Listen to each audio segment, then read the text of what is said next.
Hello बच्चों, आप देख रहे हैं अवस्थी क्लासेस और मैं हूं अनिकेत अवस्थी। और ये जो वीडियो मैंने बनाया है ये बिना किसी प्लान के बनाया है। कुछ बेसिक ऐसे क्वेरीज आने लगी और टाइम है दिसंबर चल रहा है, लास्ट दिसंबर 2021 का लास्ट चल रहा है। और बहुत सारे बच्चे जो है ना, जो अभी 12th में पढ़ रहे हैं या जो बच्चे अभी अपना ग्रेजुएशन कंप्लीट करने वाले हैं, वो ग्रेजुएशन के फाइनल ईयर में हैं। दोनों ही लोगों के एक दिमाग में, उनके जहन में एक बात चल रही है, वो उनके करियर ऑप्शन को लेकर चल रही है कि वो अपना करियर किस फील्ड में सेट करेंगे। दिसंबर मंथ एक ऐसा मंथ है कि बहुत सारे बच्चों की विंटर वेकेशन लगी हुई है। अगर वो हॉस्टल में पढ़ रहे हैं तो अपने घर आए हुए हैं। जो बच्चे डे स्कॉलर्स हैं वो अपने घर में अपने आसपास के बच्चों से, अपने मोहल्ले पड़ोस के बच्चों से, अपने चाइल्डहुड फ्रेंड्स से, अपने रिलेटिव से, अपने पेरेंट्स से, ये हर कोई यही डिस्कशन कर रहा है एक ऐसे टाइम में, क्योंकि खाली टाइम मिल जाता है, विंटर वेकेशंस होती हैं। तो एक बेसिक जो बच्चों को चिंता है, टेंशन है इस बात की, वो बार बार डिस्कशन कर रहे हैं कि अब हमें क्लास 12th के बाद में, या मैंने कहा कि अगर आप ग्रेजुएशन कंप्लीट कर रहे हैं तो BCom, BBA, BSc या आप कुछ बैचलर कोर्स कर रहे हैं, तो उसके बाद आपको करना क्या है। करना क्या है देखो, वो तो आपको पता है कि आपको क्या करना है। लेकिन एज ए टीचर, क्योंकि मैं बहुत सारे बच्चों को पढ़ाता हूँ और मैं गलत भी हो सकता हूँ, लेकिन एक बार आपको अपने टीचर से ज़रूर ये कंसल्ट करना चाहिए, डिस्कशन करना चाहिए कि सर मुझे क्या लेना है। पेरेंट्स भी होते हैं, लेकिन जहाँ तक मेरा ओपिनियन है, मैं बार बार कह रहा हूँ, लेकिन मेरा ऐसा ओपिनियन है क्योंकि मैं नॉर्मली बच्चों के साथ बहुत इंगेज होता हूँ, बहुत ज़्यादा इनकाउंटर होता है बच्चों से इन सारी क्वेरीज को लेके। तो एक बेसिक जो बात होती है ना, हम बच्चों को जब ऑब्जर्व करते हैं तो हम देखते हैं कि नहीं यार, इस बच्चे में ना ये कैलिबर नहीं है। मतलब ज़बरदस्ती किसी को कहना कि नहीं तुम ये वाला कोर्स कर लो, तुम्हें सक्सेस मिल जाएगी। मैं गलत हो सकता हूँ, मैं आपसे बार बार कह रहा हूँ, ऐसा नहीं है। लेकिन हम कई बार देखते हैं कि वो बेसिक चीज़ों को नहीं समझ पाता है, कॉमन सेंस उसके अंदर में बहुत सारी चीज़ों को लेकर डेवलप नहीं होता है। बहुत सारे बच्चे होते हैं जिन्हें हम अनडाउटली कहते हैं कि नहीं तुम्हें यही वाला कोर्स करना है, वो उस कोर्स को करते हैं और सक्सेस मिलती है। बहुत सारे बच्चे नहीं, मतलब हम उन्हें मना करते हैं कि इस कोर्स की तरफ मत जाना। अब अपन देखो डायरेक्ट तो बोल नहीं सकते, तो हम कई बार उनको हिंट करते हैं कि नहीं कोर्स, अगर वो बहुत ज़्यादा बच्चे का मन है कि नहीं मुझे करना है, लेकिन ये वो डर के कर रहा है। डर के कोई भी आप सिलेक्शन नहीं करना है आपको। जो भी करना है आप एकदम कॉन्फिडेंट हो जाइए कि आप जिस कोर्स के ऊपर हाथ रखने वाले हैं कि नहीं मुझे यही कोर्स करना है क्लास 12 के बाद में या ग्रेजुएशन के बाद में, बैचलर होने के बाद में, तो आपको सबसे पहले एक सेल्फ कॉन्फिडेंस होना चाहिए। कॉन्फिडेंस तो सेल्फ ही होता है, किसी के बोलने से आपके अंदर कॉन्फिडेंस नहीं आएगा, वो आपके अंदर आप खुद से, ये साइकोलॉजिकल फिनोमेना आपके अंदर आना चाहिए।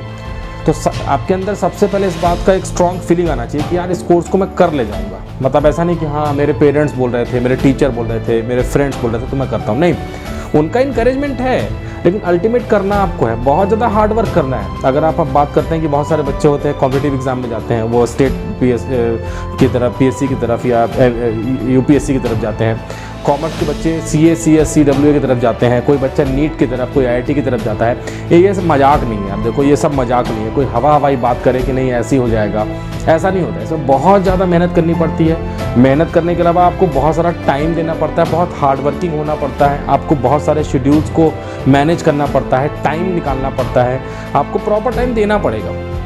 बहुत सारे लोगों से आपको कटना पड़ेगा, बहुत ज़्यादा आपको मोबाइल फ़ोन वगैरह का यूज़ भी बंद करना पड़ सकता है। आपको टोटल फोकस करना पड़ेगा, अटेंटिव होना पड़ेगा, फोकस करना पड़ेगा। क्लास 12 तक में या BCom तक में तो इन सब चीज़ों में, मतलब बैचलर जब आप कर रहे थे तो उस टाइम पे हमने इतना फोकस नहीं किया, लेकिन अब क्योंकि करियर सेलेक्ट करना है, उसकी पढ़ाई हमें करनी है, तो हमें टोटल फोकस करना होगा। इंपॉर्टेंट क्या क्या है देखो, इसमें इंपॉर्टेंट ये है कि मैंने आपसे बता दिया कि सबसे पहले आपको सेल्फ मोटिवेट होना है कि नहीं हाँ मैं कर लूँगा। मेरे जो पेरेंट्स बोल रहे हैं, मेरे जो फ्रेंड्स कह रहे हैं वो ठीक है, लेकिन मेरे अंदर फीलिंग है कि हाँ मैं कर लूँगा, तो ठीक है, एक इमेंस फीलिंग आती है कि हाँ मैं इस कोर्स को कर लूँगा। फिर आप डिस्कशन करो, कहीं कोई डाउट हो उसको क्लियर करो, सिलेबस चेक करो कि यार सिलेबस में ये सब चीज़ें हैं, ये तो मुझे अभी 11th 12th में या ग्रेजुएशन में नहीं आ रही थी समझ में, मैं हमेशा इनमें कोई कन्फ्यूज़ था। अच्छी फैकल्टीज़ मिल जाती हैं कई बार, और अच्छी, जब हम कोई प्रोफेशनल कोर्सेज करते हैं या अपने करियर ऑप्शन के लिए कोई अच्छा वहाँ पे लेते हैं स्ट्रीम कि हमें इसको सेलेक्ट करना है, इसके थ्रू आगे जाना है, तो अच्छे टीचर हो सकता है। जो चीज़ आपको नहीं समझ में आए स्कूल कॉलेज में, वो आपके अच्छे जो आप कोचिंग के टीचर हैं आगे जो आप करने वाले हैं उसमें समझ में आ जाए। कई बार नहीं भी आती हैं, तो पहले देखो यार अच्छे से खंगाल लेना सिलेबस को, आप उसके पासिंग या जो फेल परसेंटेज है उनको सिलेक्शन क्राइटेरिया चेक कर लेना। बहुत सारे बच्चे कॉमर्स की नॉर्मली मैं क्लासेस लेता हूँ, CA वो बच्चा बस एक ही रट लगा के चलता है कि मुझे क्लास 12 के बाद CA करना है। वो अभी क्लास 11th में एडमिशन ले रखा है और उसने बस तैयारी कर ली है कि मैं क्लास 12 के बाद CA करूँगा। लेकिन जब हम एज ए टीचर उनको पढ़ाते हैं, तो मैं बता रहा हूँ आपको, अपनी बात कर रहा हूँ मैं पर्सनली, मैं बहुत सारे बच्चों को मतलब डायरेक्टली तो मना नहीं कर सकता क्योंकि ऐसे बच्चों को इनकरेज करना है, मना नहीं कर सकते, लेकिन वो कैलिबर उनके अंदर नहीं होता है। तो उनको मैं दूसरा ऑप्शन समझाता हूँ कि देखो तुम ये वाला नहीं, तुम ये वाला कोर्स कर लो, ये तुम्हारे लिए अच्छा है, इसमें तुम्हें सक्सेस मिल जाएगी। कई बार बच्चे कन्विंस होते हैं, मान लेते हैं। बहुत सारे बच्चों को हम जबरदस्ती कहते हैं कि नहीं तुम्हें यही वाला कोर्स करना है, तुम्हें इस कोर्स में सफलता मिल जाएगी, तुम्हें सक्सेस मिलेगी, और होता भी ऐसा है।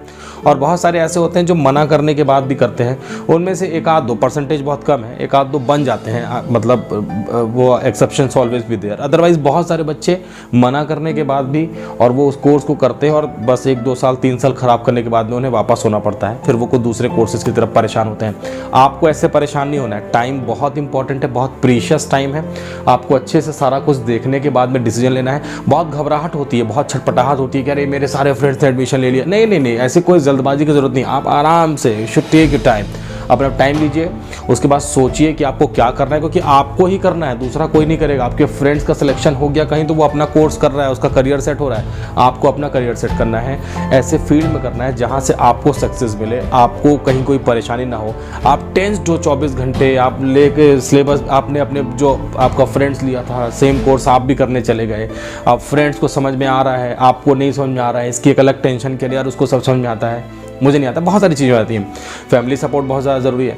जब आप कोई ऐसे कोर्स को कर रहे हो जहाँ पे सक्सेस परसेंटेज बहुत कम हो, तो वहाँ पे फैमिली मेम्बर्स को समझाना आपकी जवाबदारी है, क्योंकि बहुत सारे फैमिली मेम्बर्स को नहीं पता होता है, हमारे जो पेरेंट्स होते हैं उनको नहीं पता होता है कि इसमें 6%, 7%, 100 बच्चे एग्जाम दे रहे हैं, 6% मतलब 6 बच्चे पास हो रहे हैं। तो अब उन 6 में आपका नाम है, ये आपको लेके चलना है। उन 6 में आपका नाम नहीं है, आपका नाम 94 में है, ये भी आपको लेके चलना है। तो मार्जिन ऑफ सेफ्टी लेके चलिए। अगर सिलेक्शन हो गया तो ठीक है, नहीं हुआ तो फैमिली सबसे ज़रूरी है। फैमिली आपको फैमिली मेंबर को समझाना है कि देखो ये मैं एक ऐसा कोर्स कर रहा हूँ कि इसमें 1-2 बार में सक्सेस नहीं मिलेगी, तो नो नीड टू वेरी, आपको परेशान नहीं होना है, सफलता मिल जाएगी, सक्सेस मिलेगी, थोड़ा मैं और हार्डवर्क करूँगा। और होता है, ऐसा ही होता है। आप हार्डवर्क करते रहेंगे तो यार देखो डेफिनेटली उसमें सक्सेस मिलेगी। तो घर वालों को पैनिक नहीं होना है। नॉर्मली जो गर्ल्स होती हैं वो ऐसे प्रोफेशनल कोर्सेज़ को करने जाती हैं जहाँ पे फिर उनको करने के बाद में कुछ सालों के बाद में अगर उनका सिलेक्शन नहीं होता है तो पेरेंट्स कहते हैं कि बस करो, क्विट करो, तुम्हारी शादी कर देते हैं। ये आपको समझाना है अपने पेरेंट्स को कि नहीं पापा या नहीं मम्मी, अभी मुझे कोर्स करने दीजिए, मुझे टाइम चाहिए। ये आप कोर्स करने के दौरान मत बोलिए, कोर्स करने के पहले इन सारी बातों को अपने पेरेंट्स के सामने रख के डिस्कशन कर लीजिए।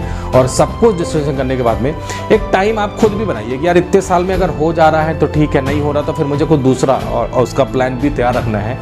और प्लान भी ऐसा होना चाहिए कि आपने जो प्लान ए जो बनाया था जिसमें आप काम कर रहे हैं, अगर वो फेलियर हो जाता है, सक्सेस हो गया तो कुछ सोचना नहीं, लेकिन अगर फेलियर, क्योंकि बहुत सारे लोगों का फेलियर होता है, तो अगर फेलियर हो गया है ना तो वो हमने जितनी भी मेहनत की वो ज़ाया ना जाए, वो बेकार ना जाए। तो उससे लगा हुआ कुछ प्लान भी तैयार करिए और उसमें काम करना शुरू करेंगे तो आपका काम भी हो जाएगा, आप डीमोटिवेट भी नहीं होंगे। आपको लगेगा कि चलो मेरा ये वाला प्लान नहीं हुआ तो इससे बहुत सारा शेयर लेके मैंने प्लान बी में इन्वेस्ट कर दिया और वहाँ पर मेरा काम हो गया। बहुत सारा पैसा भी खर्च होता है। बहुत सारे कोर्सेज ऐसे रहते हैं जिसमें पेरेंट्स बच्चों को हाँ तो बोल देते हैं, लेकिन उनकी कोचिंग फीस या बहुत सारी चीज़ें इतनी ज़्यादा रहती हैं, कॉलेज की फ़ीस।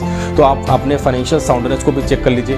पेरेंट्स को भी इनकन्वीनियंट ना हो कि पेरेंट्स लोन में दबा चला जा रहा है, आपको पढ़ा रहा है और आप फिर लापरवाही से पढ़ाई कर रहे हैं, फिर आपको सक्सेस नहीं मिल रही है। तो अल्टीमेटली आपको सोचना है। देखो मैं सारी बातें खुल के इसलिए कर रहा हूँ कि बहुत सारे पेरेंट्स ऐसे होते हैं जो बेचारे मजबूरी में हाँ बोल देते हैं, क्योंकि बच्चे का मन है, उनकी फाइनेंशियल कंडीशन अच्छी नहीं होती है, वो लोन लेके अपने खेत को बेच के, अपने जेवर बेच के बच्चे को पढ़ाते हैं। तो ये भी आपको सोचना है।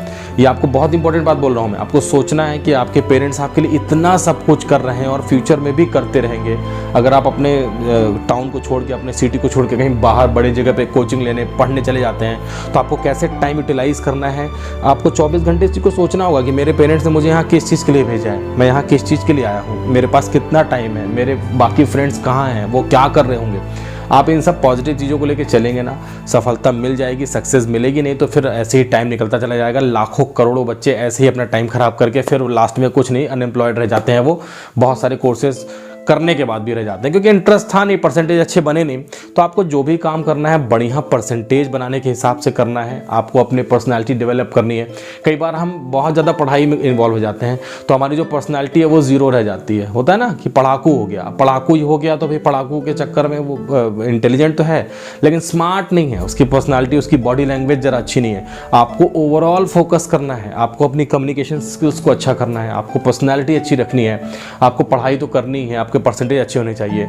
आप बहुत सारे चीज़ों से सिंक्रनाइज रहिए, एक ही साथ में सिर्फ पढ़ाई नहीं, करंट अफेयर्स में भी फोकस करिए, क्या हो रहा है देश दुनिया में, आपके मतलब बताया ना मैंने आपसे, आपको टोटल सबके साथ टच में रहना है, आइसोलेशन में नहीं रहना है। और जब आप ऐसा करते रहेंगे, पॉजिटिव फीलिंग रखेंगे, अच्छा सोचेंगे, तो आपको मिल जाएगी सफलता। तो डाउट आपके दिमाग में है उसको क्लियर कर लीजिए, क्योंकि अब टाइम कम बचा है ना। अब जैसे ये एग्ज़ाम हो जाएंगे टर्म 2, बहुत सारे स्टेट गवर्नमेंट में ऐसे हैं कि उनके जो 11th 12th में उनके बोर्ड एग्जाम ही होंगे डायरेक्ट एक साल में, और बहुत सारे CBSE ICSE में तो टर्म 1 टर्म 2 है, साल में 2 बार इस साल से हो गया एग्जाम। तो जो भी है टाइम दोनों के पास कम बचा है। अगर आप ग्रेजुएशन में हैं तो भी आपके पास मार्च अप्रैल तक में एग्जाम कंप्लीट हो जाते हैं, फिर आप किसी कोर्स की तरफ मूव करते हैं, तो टाइम नहीं है, तो टाइम बिल्कुल नहीं है, बहुत थोड़ा सा। दिसंबर खत्म हो गया, जनवरी फरवरी का टाइम है, तो सोचना शुरू कर दीजिए और उसमें आप पॉजिटिव वे में सोचिए। जो मैंने आपसे बातें कही हैं इसको सुनिए, एक बार समझिए कि मैं क्या कर रहा हूँ। अल्टीमेट डिसीजन आपका है। पेरेंट्स जो बोलेंगे आप उसमें हाँ भी कर सकते हैं, आप उसमें ना भी कर सकते हैं। कई बार पेरेंट्स जो बोलते हैं आप उसको ना करें तो उनको कन्विंस करना सीखें कि देखो पापा या मम्मी, हम इस वजह से इस कोर्स को नहीं करना चाहते, क्योंकि इसमें ये दिक्कतें हैं, इसका सक्सेस रेट कम है, इसमें हमने प्रीवियस रिकॉर्ड्स चेक किए हैं, ऐसा है, और ये जो सिलेबस है शायद मेरे ऊपर से निकल जाए। तो बहुत सारी चीज़ें समझाने से पेरेंट्स मान जाते हैं। अपने फ्रेंड से डिस्कशन करिए, वो भी आपको सलाह देते हैं कि यार देखो ये कोर्स तुम्हारे लायक नहीं है, तुम इसको मत करो। तुम्हारा ये पेरेंट्स जो अच्छा स्टूडेंट होगा वो समझाएगा इस चीज़ को आपको, आपका जो फ्रेंड होगा। तो ये सब चीज़ें करिए, और कहीं कोई डाउट होता है आपको तो आप मुझे भी, जो मेरा व्हाट्सअप नंबर है आप मैंने डिस्क्रिप्शन में छोड़ दिया, आप उसमें भी टेक्स्ट मैसेज कर सकते हैं, मैं आपकी बहुत सारी हेल्प करूँगा। मुझसे बहुत सारे बच्चे पूछते हैं, मैं उनको हिंट करता हूँ। आप अपने टीचर से ज़रूर पूछिएगा, क्योंकि टीचर होता है वो आपको बिल्कुल माइन्यूट ऑब्जर्व करता है आपके बारे में। मैं करता हूँ, मेरे से बहुत सारे टीचर हैं जो अपने बच्चों के ऊपर फोकस करते हैं जितना फोकस पेरेंट्स नहीं करते हैं। तो एक बार अपने टीचर से ज़रूर पूछ लीजिएगा कि सर मैं ये कोर्स करूँ कि नहीं करूँ, स्ट्रेट फॉरवर्ड बताइए मुझे। मैं बहुत सारे बच्चे जो मुझसे खुले रहते हैं मैं उनको बता देता हूँ, और देखिएगा आपको सक्सेस ज़रूर मिलेगी। तो वीडियो देखें और उसके बाद सोचें कि आपको क्या करना है। टाइम बर्बाद मत करिए, टाइम नहीं बचा है, पढ़ाई भी करनी है, प्लान भी करना है, प्लान A प्लान B, बहुत सारे प्लान बना के रखना है और सक्सेस मिलेगी आपको। ठीक है, कोई दिक्कत होती है तो आप कमेंट सेक्शन में मुझसे बात करिएगा। अपना ख्याल ज़रूर रखिए।